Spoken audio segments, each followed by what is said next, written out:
With us now is Graham Hawkes, a world-renowned engineer who created the Deep Flies series of positively buoyant winged submersibles. He has successfully founded and managed 6 high-technology companies. He is also the founder of Deep Sea Discoveries, a commercial marine archaeology company which has located over 350 shipwrecks. Graham designed the deep rover submersibles featured in James Cameron's 3D IMAX film, Aliens of the Deep. Thanks, Graham, so much for stopping by and talking with us. You're welcome.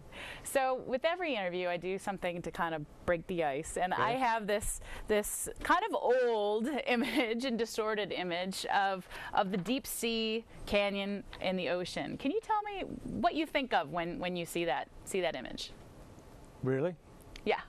Okay. Well, every piece of blue we don't have access to. Oh, yeah? No. I mean, we've got planes, trains that cover that globe, but to go down into that blue, there's just a handful of submersibles. We really don't have access. Right. So, in saying that, you know, as a child, did you ever think that you'd be building those submersibles to take you to those places in the deep ocean? No, I wanted to build airplanes. Oh, really? And then I found the ocean, and it's just this wonderful, unexplored place, which for an engineer is great because there's nobody there. You can do anything you build is moving things forward. Well, you know that we know more about the surface of the moon than we do the ocean.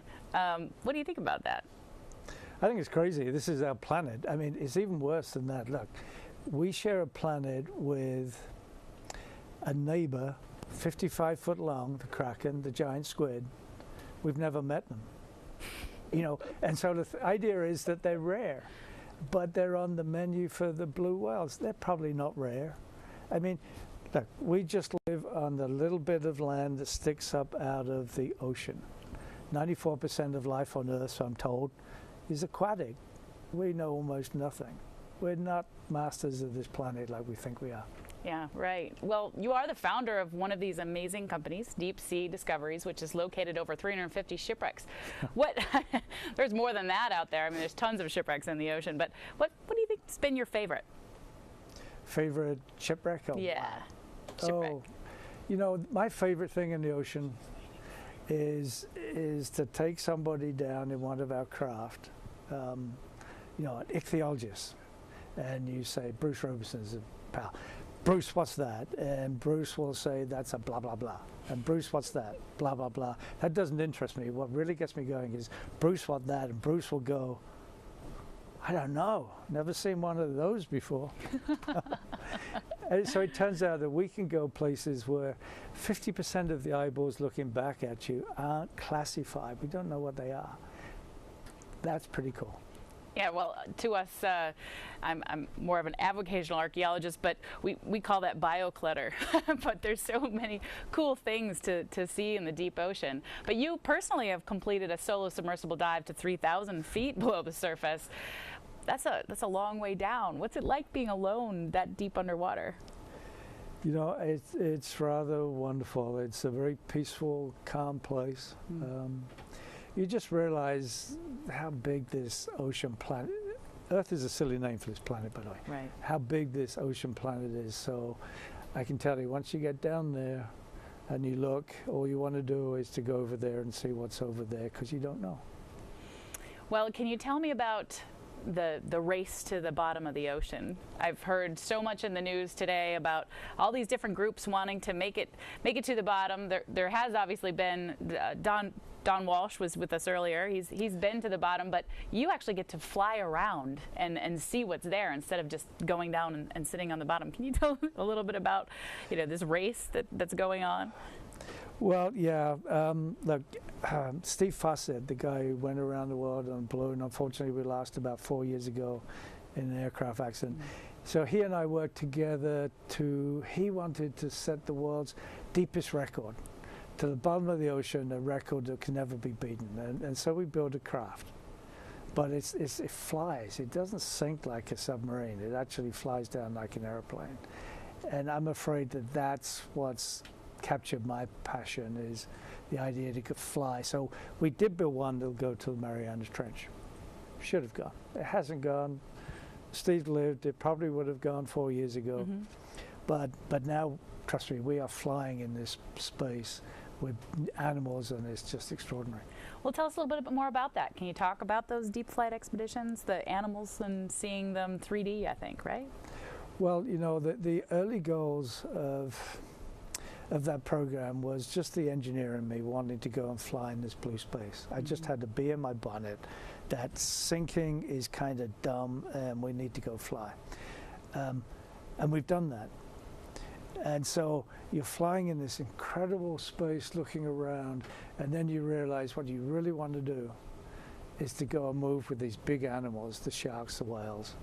And so that's been our goal for the last 2 years, is to build a machine elegant and well enough to move with those animals. Yeah, well, your Deep Rover was featured in James Cameron's film, of which James Cameron is being awarded tonight at a dinner. The film was Aliens of the Deep. What was it like seeing your designs on the big screen? Actually, I thought that Aliens of the Deep did a really good job. I mean, they're beautiful. They're actually wonderful to be in because you're in this acrylic bubble. But I've got to tell you, you're still just sinking down. Yeah, right. Now we are flying, and now we're free, and it's a different ballgame. Right. Well, how do you think that technology, obviously you used it for film, but how can the technology be used for ocean conservation purposes? Well, you know, we thought about that, and what's happened now, we've been flying under the water in these comfortable, they're air conditioned. I mean, these are not your old classic submarines dripping water terrifying you. These are smooth, wonderful. You have panoramic vision. I've taken my children down. I mean, that's the favorite. So you know, it's just a new day. We can now access this ocean. These oceans have been inhospitable. It's been classed as, you know, harder than going into space. I don't believe that for a minute, but it's been classed that way as an excuse why we're not down there. But we now can be. And so the real thing is we're discovering of taking people down. We're taking kids to Kingstown in this wilderness. So the last cool thing I did, I was wingtip to wingtip with a great white shark. Seriously. Wow. Big predator, and if that doesn't slow your heart down or speed it up, you're already dead. I mean, she was a big animal, and she came alongside to check us out. We weren't checking her out. In the back was Sir Richard Branson. I mean, we just had the most extraordinary encounter. No humans, I don't think, have ever swum or flown with that animal before. That's impressive. So it's a new day, and yeah, new things are happening. So you mentioned your children earlier. Yeah. So they've been in the submersibles with you as well? Karen and I have we have Oliver and Madeline. Oliver and Madeline have both been down. I've been with Oliver flying around shipwreck. Took Madeline down. We flew through a cloud of jellies, found some lionfish. So, you know, we've got a 12 and a 14-year-old who just think that's normal. I think they think every dad does it. Every dad. Every garage has one of these things in the back. So it's not, you know, wow, this is incredible, Dad. It's like, when can I fly it? Will you let me have the controls? No, not yet. Not quite yet. But in saying that, though, that's kind of the future for exploration, and these technologies are potentially your children and my children.